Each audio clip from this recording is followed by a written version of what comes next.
aquí el problema ha sido que agarran de autopista aquí, como que si la gente les va a dar algo por andar corriendo ahí. Y han agarrado de andar en carrera ahí. Entonces ese es el problema, mira, y lo que acontece. Además de que están arreglando la calle aquí.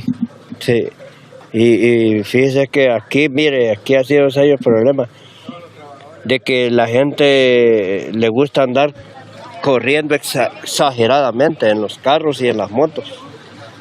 Como que si la gente les va a dar algo, pues, nunca les van a dar nada. Pero siempre son necios y les gusta correr exagerado, como que si aquí es autopista. Por más túmulos que pongan en la Colonia Osorio, aún así corren. Sí, son problemas exagerados. Es que yo digo que la autoridad lo que tiene que hacer es que tiene que poner rótulos, velocidad máxima 30 kilómetros por hora. Ese ha sido un serio problema, exageradamente. Aquí viera, si en echar animales va, solo la gente. Bueno, ¿esta persona es conocida aquí en el barrio o no es de aquí? Mire, yo hasta ahorita vengo, pero sí ha sido un serio problema esto, como por andar corriendo ahí. Sí. Okay, gracias, ¿su nombre? Disculpe, yo me llamo Gustavo Santos. Sí. ¿Estará con vida todavía él?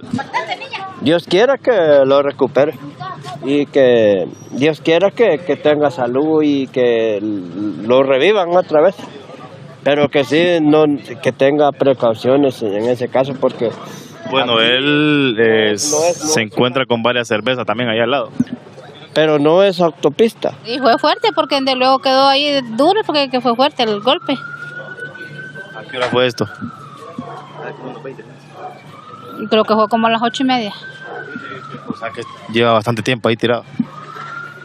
Pues yo no sé, cuando mi esposo pasó, dijo que ahí estaba tirado. Mi esposo pasó como a las 9, dijo que ya estaba tirado ahí. Dijo.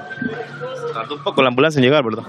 Sí, tardó, porque yo vine aquí, me estuve un buen rato y la ambulancia no apareció. ¿Y la energía eléctrica a qué hora se fue? A las 7.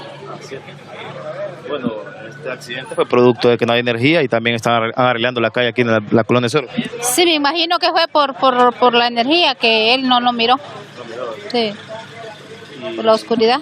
Que venía en esta edad, no sé, no lo puedo decir yo, porque no sé. Bueno, gracias a Dios está bien, se lo llevó la ambulancia. Gracias a Dios que la ambulancia vino a tiempo, sí. Primeramente Dios, que todo salga bien, se recupera. Pero él no es de aquí, de la colonia. Pues fíjese que yo creo que sí es de aquí, porque si venía de allá para él, que es de aquí de la colonia. Yo no lo conozco, pero me imagino que se hace de acá.